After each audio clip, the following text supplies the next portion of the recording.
News Kannada ವಾಹಿನಿಗೆ ಸ್ವಾಗತ. ಸಿರುಗುಪ್ಪ ನಗರದ ತಾಲೂಕು ಪಂಚಾಯಿತಿ ಸಭಾಂಗಣದಲ್ಲಿ ನಡೆದ ಕೆಡಿಪಿ ಸಭೆಯಲ್ಲಿ ಶಾಸಕ ಬಿಎಂ ನಾಗರಾಜ್ ಅವರು ಅಧ್ಯಕ್ಷತೆ ವಹಿಸಿ ಪ್ರಗತಿ ಪರಿಶೀಲನೆ ನಡೆಸಿದರು. ಸಭೆಯನ್ನು ಉದ್ದೇಶಿಸಿ ಮಾತನಾಡಿ, ತಾಲೂಕಿನಾದ್ಯಂತ ನೆನೆಗುದಿಗೆ ಬಿದ್ದಿರುವ ಕಟ್ಟಡಗಳು, ಅಗತ್ಯವಿರುವ ಆಸ್ಪತ್ರೆ, ವಿದ್ಯಾರ್ಥಿ ವಸತಿ ನಿಲಯ, ಶಾಲಾ ಕಟ್ಟಡ, ಸಮುದಾಯ ಭವನ, ಸಿಬ್ಬಂದಿ ಕೊರತೆ ಬಗ್ಗೆ ಮಾಹಿತಿ ಕೊಡಬೇಕು. ವಿವಿಧ ಇಲಾಖೆಗಳಿಂದ ಹಲವಾರು ಸಮಸ್ಯೆಗಳ ದೂರು ನಮ್ಮ ಗಮನಕ್ಕೆ ಬಂದಿದ್ದು, ಅಧಿಕಾರಿಗಳು ಸಾರ್ವಜನಿಕರ ಸಮಸ್ಯೆಗೆ ಸ್ಪಂದಿಸಬೇಕು ಎಂದರು. ಕೆರೆಗಳ ದುರಸ್ತಿ, ಶಿಥಿಲಗೊಂಡಿರುವ ಆರ್ಒ ಘಟಕಗಳ ಮಾಹಿತಿ ಪಡೆದು ದುರಸ್ತಿಗೆ ಗಮನ ಹರಿಸಿ ಎಂದು ಸಹಾಯಕ ಅಭಿಯಂತರಿಗೆ ಸೂಚಿಸಿದ್ದಾರೆ. ನಂಬರ್ 64ರ ಗ್ರಾಮ ಪಂಚಾಯಿತಿ ವ್ಯಾಪ್ತಿಗೆ ಬರುವ ದೇವನಪುರ ಮತ್ತು ನಂಬರ್ 64 ಹಳೆಕೋಟೆಗೆ ಸೇರಿದ ಕೃಷಿ ಜಮೀನುಗಳಲ್ಲಿ ಹಲವಾರು ಲೇಔಟ್ಗಳು ತಲೆ ಎತ್ತಿದ್ದು, ಸರ್ಕಾರಕ್ಕೆ ಸೂಕ್ತ ತೆರಿಗೆ ವಸೂಲಾತಿ ಮಾಡುವಂತೆ ಪಿಡಿಒ ರಾಜೇಶ್ವರಿಗೆ ತಿಳಿಸಿದ್ದಾರೆ. ನಗರದ ಹೈಸ್ಕೂಲ್ ಮೈದಾನವು ದಾನ ನೀಡಿದ ಜಾಗವಾಗಿದ್ದು, ಅಲ್ಲಿ ವಾಸವಾಗಿರುವ ಜನ ಶಾಲಾ ಮತ್ತು ಕಾಲೇಜುಗಳ ಅಭಿವೃದ್ಧಿಗೆ ಅಡ್ಡಿಪಡಿಸುತ್ತಿದ್ದಾರೆ. ತಾಲೂಕಿನೆಲ್ಲೆಡೆ ಅಭಿಮತದ ಮೂಲಕ ವರ್ಗಾವಣೆಗೊಳ್ಳುತ್ತಿರುವ ಒಟ್ಟು ಶಿಕ್ಷಕರ ಮಾಹಿತಿ ನೀಡಿದಲ್ಲಿ ಅತಿಥಿ ಶಿಕ್ಷಕರನ್ನ ನೇಮಿಸಲು ಸಹಾಯವಾಗುತ್ತೆ ಎಂದರು. ಬಿಇಒ ಗುರಪ್ಪ ಅವರು ಖಾಲಿ ಇರುವ 596 ಹುದ್ದೆಗಳಲ್ಲಿ 455 ಅತಿಥಿ ಶಿಕ್ಷಕರನ್ನ ನೇಮಕ ಮಾಡಲಾಗಿದೆ. ದೈಹಿಕ ಶಿಕ್ಷಕರ ಕೊರತೆ ಹೆಚ್ಚಿಸಿರುವ ಬಗ್ಗೆ ಶಾಸಕರಿಗೆ ತಿಳಿಸಿದಾಗ, ಶಾಸಕರು ಅತಿಥಿ ಶಿಕ್ಷಕರಾಗಿ ನೇಮಿಸಿಕೊಳ್ಳಲು ಅವಕಾಶವಿದ್ದಲ್ಲಿ ಸಿಪಿಡಿಎಡ್, ಬಿಪಿಎಡ್ ಪದವೀಧರನ್ನ ನೇಮಿಸಿಕೊಳ್ಳುವಂತೆ ಖಾಸಗಿ ಶಾಲೆಯಲ್ಲಿ ಹೆಚ್ಚುವರಿ ಶಾಲಾ ಶುಲ್ಕದ ಹಾವಳಿ ತಪ್ಪಿಸಲು ತಿಳಿಸಿದ್ದಾರೆ. ಕುರುವಳ್ಳಿ ಗ್ರಾಮದ ಪ್ರಾಥಮಿಕ ಆರೋಗ್ಯ ಕೇಂದ್ರದಲ್ಲಿ ವೃತ್ತಿ ನಿರತ ವೈದ್ಯರು ಸರ್ಕಾರಿ ವೇತನ ಪಡೆದು ಆಸ್ಪತ್ರೆಗೆ ಸರಿಯಾಗಿ ಬಾರದೆ ವೈಯಕ್ತಿಕ ಕ್ಲಿನಿಕ್ಗಳನ್ನು ನಡೆಸ್ತಾ ಇರುವ ಬಗ್ಗೆ ದೂರು ಬಂದಿತು.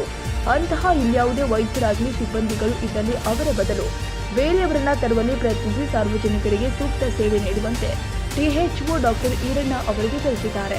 ಕೆಇಬಿ ಸಾರಿಗೆ, ಸಾಮಾಜಿಕ ಮತ್ತು ಪ್ರಾದೇಶಿಕ ಅರಣ್ಯ ವಲಯ, ಸಮಾಜ ಕಲ್ಯಾಣ, ಪರಿಶಿಷ್ಟ ವರ್ಗಗಳ ಕಲ್ಯಾಣ ಇಲಾಖೆ, ಹಿಂದುಳಿದ ವರ್ಗಗಳ ಕಲ್ಯಾಣ ಇನ್ನಿತರ ಇಲಾಖೆಗಳ ಬಗ್ಗೆ ಪರಿಶೀಲನೆ ಮಾಡಿ ಸಮಸ್ಯೆಗಳ ಇತ್ಯರ್ಥಕ್ಕೆ ಪ್ರಯತ್ನಿಸುವಂತೆ ಹೇಳಿದ್ದಾರೆ.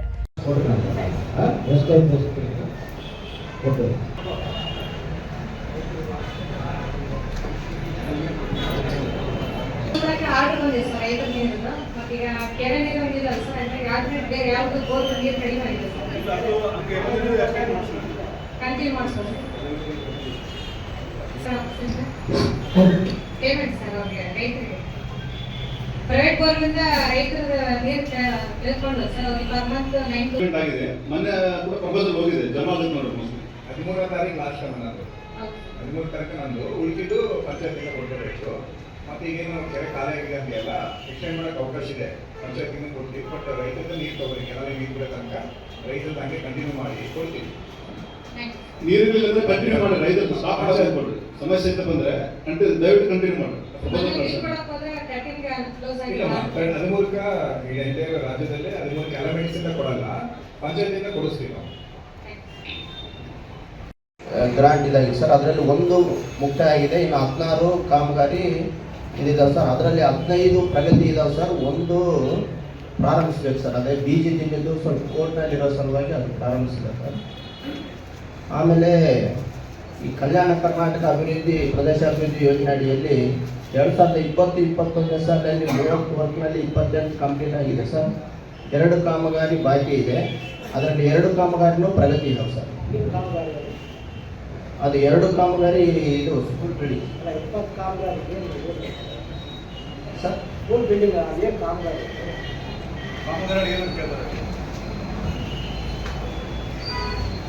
ಒಂದು ಹಚ್ಚೋಳಿ PHCದು ಪ್ರಗತಿಯಾಗಿದ್ದಾವೆ ಸರ್.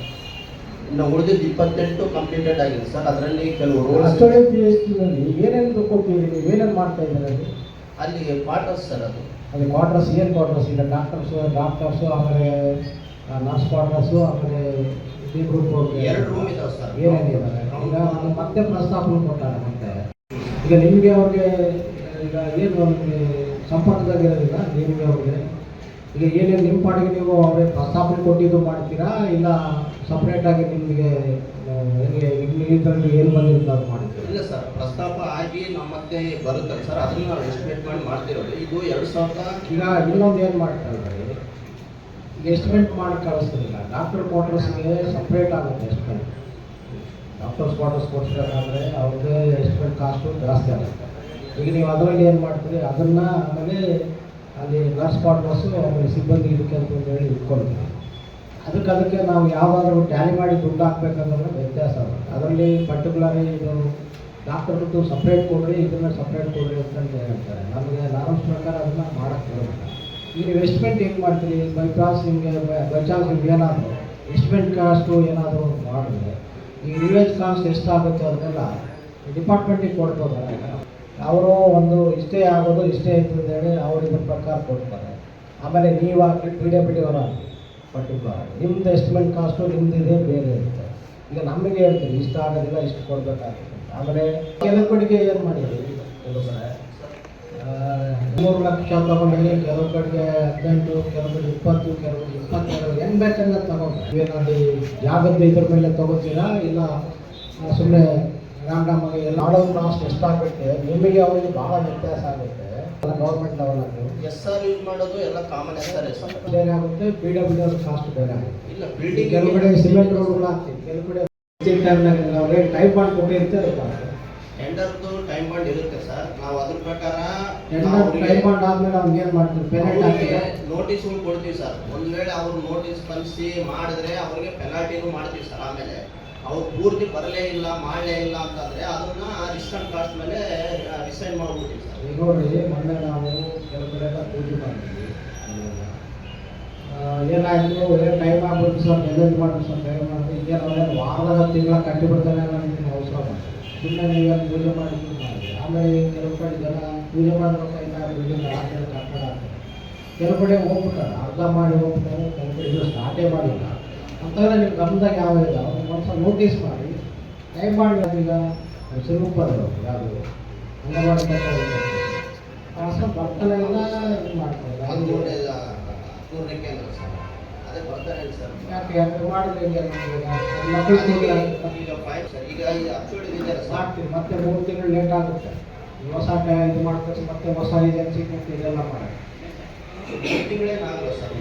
ಬ್ಲಾಕ್ ಲಿಸ್ಟಿಗೆ ಇಡ್ತೀವಲ್ಲ, ಬ್ಲಾಕ್ ಲಿಸ್ಟಿಗೆ ನೋಟಿಸ್ ಮಾಡೋದು ಬೇರೆ ಕಡೆ ಅವ್ರು ಇರ್ತಾವಲ್ಲ, ಅವನು ಲಾಯಕ್ಕಿಲ್ಲ, ಅವ್ನು ಬಿಲ್ಡಿಂಗ್ಗಳು ಕಟ್ಟೋಕ್ಕೆ ಅವ್ನು ಟೆಂಡರ್ ಇದು ಮಾಡೋಕ್ಕೆ ಅಂತಾರೆ.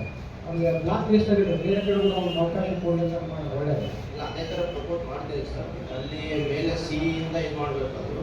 ಬಟ್ ಅವನಿಗೆ ಡಿಸ್ಕೌಂಟ್ ಕಾಸ್ಟ್ ನಮಗೆ ಎಲ್ಲ ಕಡೆಗೆ ಬಿಲ್ಡಿಂಗ್ಸ್ಗಳು ಬರ್ತಾವೆ, ಕೆಲವು ಕಡೆಗೆ ಜಾಗದ ಕೊರತೆ ಇದೆ. ನೀವೇನು ಮಾಡ್ತೀರಿ ಎಂದರೆ ಇಲ್ಲೇ ಆಗಲಿ ಯಾರೇ ಆಗಲಿ ಪ್ರತಿಯೊಂದರಲ್ಲಿ ಯಾವುದೇ ಪ್ರಪೋಸಲ್ ಇದ್ದರೂ ಯಾವುದೇ ಕೊಟ್ಟಿಲ್ಲ ಕೊಟ್ಟಿದ್ದಾರೆ, ಕೆಲವೆಲ್ಲ ಸ್ಯಾಂಕ್ಷನ್ ಆಗಿದ್ದಾರೆ. ಅವನ್ನೆಲ್ಲ ಜಾಗ ಏನೆಲ್ಲ ಐತೆ ಅವನ್ನೆಲ್ಲ ಮೊನ್ನೆ ಅಲಾಟ್ ಮಾಡಿದ್ವಿ. ಇನ್ನೂ ಕೆಲವು ಕಡೆಗೆ ಸ್ವಲ್ಪ ನೋಡ್ಕೊಂಡು ಬಂದು ಮಾಡಿದ್ರೆ ಅದನ್ನೆಲ್ಲ ವ್ಯವಸ್ಥೆ ಮಾಡ್ಕೊಡೋಣ.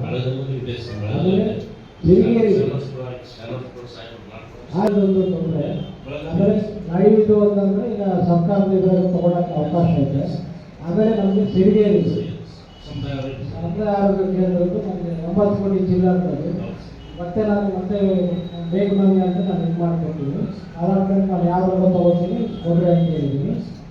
ಸಾಹೇಬ್ ಹತ್ರ ಮಿನಿಸ್ಟರ್ ಡೈರೆಕ್ಟಾಗಿ ಮಾತಾಡಿದ್ದೀನಿ. ಇನ್ನೊಂದು ಸಲ ಮಾತಾಡಬೇಕಾಗುತ್ತೆ. ಇಂಥವೇನಿರ್ತದೆ ನನಗೆ ಮಾಹಿತಿ ಅವ್ರನ್ನೆಲ್ಲ ಕ್ಲಿಯರಾಗಿ ಕೊಡಲಿ. ಯಾಕಂದರೆ ರದ್ದು ಮಾಡ್ತಾ ಇದ್ದೀವಿ ಅಂತಂದರೆ ಮಾಹಿತಿ ಮಾಡ್ತಾರೆ ಅಂತ ನಾನು ಮತ್ತೆ ಕೊಡ್ತೀನಿ. ಇನ್ನೊಂದು ನಾನು ಲೆಟರ್ ಕೊಟ್ಟರೆ ಇನ್ನೊಂದು ಸಲ ನೀವು ಕಂಡು ಬಂದಿರೋ ಇನ್ನೊಂದು ಸಲ ಕಂಡು ಬರ್ತೀನಿ. ಏನೆಲ್ಲ ಮಾಡಿ ಕಳಿಸಿದ್ವಿ ಸರ್, ಅನುದಾನ ಎಲ್ಲ ಇದೆ ಸರ್. ಈಗ ಗ್ರಾಂಟ್ ಬಂದ ತಕ್ಷಣ ಅಲ್ಲ ಡಾಕ್ಟರ್ ರಾಘವೇಂದ್ರ ಸಾಹೇಬ್ ಹೇಳೋದು ಪ್ರಾರಂಭಿಕ ಸರ್ ಅದು ಇದಾಗಿದೆ ಸರ್. ಈಗ ನಮ್ಮ ಎಲೆಕ್ಷನ್ ಒಂದು ನಿಮಿಷ ಸರ್, ಈ ಪರಿಹಾರ ಅನ್ನೋದಾದ್ರೆ ಏನಾಗುತ್ತೆ ಸರ್, ಕುರಿಗಳಿಗೆ ನಮ್ಮ ಕುರಿಮುಕ್ತು ಲೇಬರ್ಗಳಿಂದ ತಗೊಳ್ಳೋದ ಪ್ರಾಬ್ಲಮ್ ಇದೆ ಸರ್. ಅವ್ರೇನು ಹೇಳ್ತಾರೆ, ತೋಳ ಕಡಿಮೆ ಸತ್ತಿದೆ ಫಾರೆಸ್ಟ್ ಡಿಪಾರ್ಟ್ಮೆಂಟ್ FIR ಮಾಡಿ ಫಾರೆಸ್ಟ್ ಡಿಪಾರ್ಟ್ಮೆಂಟಲ್ಲಿ ಕ್ಲೇಮ್ ತಗೋಬೇಕು. ಸುಮಾರು ಕ್ಲೇಮ್ಸ್ ಏನಾಗಿದೆ ಸರ್. ನಮ್ಮ ಹತ್ರ ಸಿದ್ದರಾಮಯ್ಯ ಸರ್ಕಾರ ಬಂದಾಗಿಂದ ಪ್ರತಿ ಗ್ರಾಮಗಳಿಗೆ ರೆಸ್ಟೋರೆಂಟ್ 10,000 ರೂಪಾಯಿ ಕೊಡ್ತಕ್ಕಂಥದ್ದಾಗಿದೆ ಸರ್. ಅದು ನಮ್ಮ ಡೆಪ್ಟಿ ಡೈರೆಕ್ಟರ್ ರಿಲೀಸ್ ಮಾಡ್ತಾರೆ. ಬಟ್ ಇಲ್ಲಿ CIR ಫಂಡ್ ಆಗಿರಲಿಲ್ಲ ಅಥವಾ ಎಲೆಕ್ಟ್ರಿಸಿಟಿ ಬೋರ್ಡು ಬೇರೆ ಬೇರೆ ಮತ್ತು APMC ಬೇರೆ ಬೇರೆ ಇದೆ. ಈಗ FIR ಮಾಡಿಕೊಂಡು ನಮ್ಮಲ್ಲೇ ಕೊಡೋದಾದರೆ ನಾವು ಪ್ರಸ್ತಾವ ಕಳಿಸ್ತೀವಿ. ಅಲ್ಲಿ ಏನು ಮಾಡ್ತಾರೆ ಸರ್, ಫಾರೆಸ್ಟ್ ಡಿಪಾರ್ಟ್ಮೆಂಟ್ಗೆ ಹೋಗಿ ಅಪ್ರೋಚ್ ಆಗ್ತಾರೆ. ಇಲ್ಲ ಅಂತಂದರೆ ಕರೆಂಟ್ ಒದಗಿಸ್ಕೊಡ್ತಾರೆ. ನಮಗೆ ಏನಾಗುತ್ತೆ, FIR ಬಂದಮೇಲೆ ನಾವು ಪೊಲೀಸ್ ಸ್ಟೇಷನ್ಗೆ ನಮ್ಮ ಕೆಲಸ ಏನು ಸರ್, FIR ಬಂದ ತಕ್ಷಣ ಪೋಸ್ಟ್ ಮಾರ್ಟಮ್ ಮಾಡಿ ವ್ಯಾಲ್ಯೂಷನ್ ಕಟ್ಬಿಟ್ಟು ಆ ಸಂಬಂಧಪಟ್ಟ ಪೊಲೀಸ್ ಠಾಣೆಗೆ ನಾವು ಹಾಕ್ತೀವಿ ಸರ್. ಸರ್ ಈಗ ಹೇಳಿದಾವೆ ಸರ್, ಬಟ್ ಡಿಲೇ ಆಗೋ ಸಲುವಾಗಿ ಈ ಥರ 2 years ಮತ್ತೆ ಕಂಪ್ಲೀಟ್ ಮಾಡಿಲ್ಲ ಅಂತಂದರೆ ಅದಕ್ಕೆ ಆಮೇಲೆ ಬೇಕಿಲ್ಲ ಅವರೆಲ್ಲ ಪಟ್ಟಿ ಇಟ್ಕೊ. ನೆಕ್ಸ್ಟ್ ಆದಾಗ ಮತ್ತೆ ನಾನು ಅಲಾಟ್ ಮಾಡ್ತೀನಿ. 2 ಪ್ರಗತಿ ಇದಾವೆ ಸರ್, ಒಂದು ಪ್ರಾರಂಭಿಸಬೇಕು ಸರ್. ಒಂದು ಸ್ಥಳದ ಸಮಸ್ಯೆಯನ್ನು ಪ್ರಾರಂಭಿಸಿದೆ ಸರ್. ಆಮೇಲೆ ಒಂದು ಬದಲಿ ಕಾಮಗಾರಿ ಅಂದಾಜು ಪಟ್ಟಿ ಸಲ್ಲಿಸ್ಬೇಕು ಸರ್. ಅದು ಯಾವ 7 ಪೆಂಡಿಂಗ್ ಆಗುತ್ತೆ. ಬಹಳ ಸಮಸ್ಯೆ ಅಂತ ಹೇಳಿ ತೆಗೆದು ಚೇಂಜಸ್ ಕೊಡ್ತಾರೆ. ಮಳೆ ಅಲ್ಲ ಅಂದ್ರೆ ನಾವು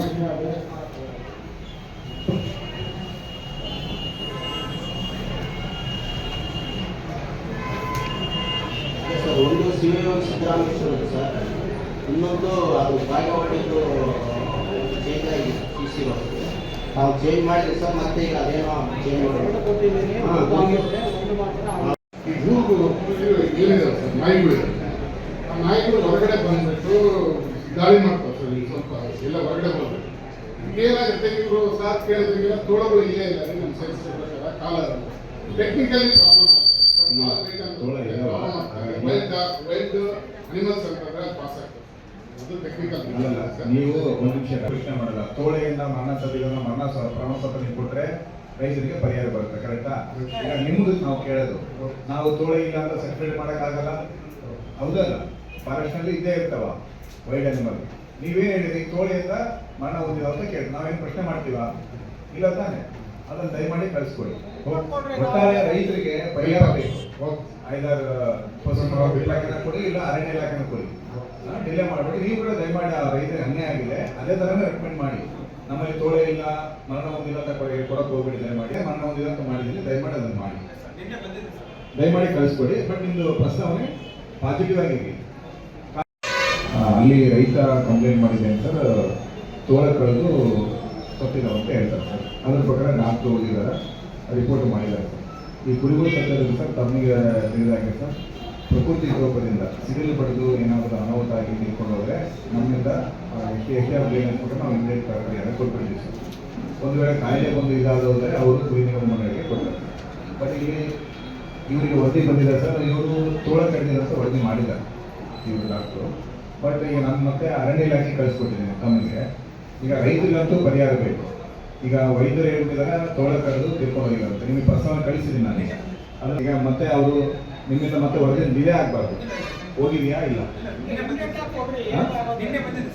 ಅದೇ ಈಗಾಗಲೇ 4 ತಿಂಗಳು ಆ್ಯಕ್ಚುಲಿ ಡಾಕ್ಟ್ರೆ ತಹಸೀಲ್ದಾರ್ ಹಿಂದಿನ ತಹಸೀಲ್ದಾರ್ ನೀವು ಕಳಿಸಿದ್ದಾರೆ. ನೀವೇ ನೇರವಾಗಿ ನಾನು ಕೂತು ಭೇಟಿ ಮಾಡಿ ಅವ್ರಿಗೆ ಕಳಿಸ್ಬಿಟ್ಟಿದ್ರೆ ಈಗ ನನಗೆ ಓದ್ಬಿಟ್ಟಿತ್ತು.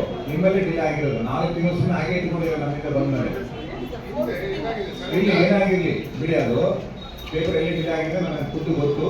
ದಯಮಾಡಿ ಅದನ್ನು ಫಾಲೋ ಅಪ್ ಮಾಡಿ ನೀವು. ಇದೇ ವೇಳೆ ತಹಶೀಲ್ದಾರ್ H. ವಿಶ್ವನಾಥ್, ತಾಲೂಕು ಕಾರ್ಯನಿರ್ವಹಣಾಧಿಕಾರಿ ಪವನ್ ಕುಮಾರ್, ಎಸ್. ದಂಡಪ್ಪನವರ್, ಜಿಲ್ಲಾ ಮತ್ತು ತಾಲೂಕು ಮಟ್ಟದ ಅಧಿಕಾರಿಗಳು ಉಪಸ್ಥಿತರಿದ್ದರು. ತಾಜಾ ಸುದ್ದಿಗಾಗಿ MTV News 24/7ಗೆ ಸಬ್ಸ್ಕ್ರೈಬ್ ಮಾಡಿ ಮತ್ತು ಬೆಲ್ ಐಕಾನ್ ಅನ್ನು ಒತ್ತಿ. ತಪ್ಪದೇ ಲಿಂಕ್ ಶೇರ್ ಮಾಡಿ.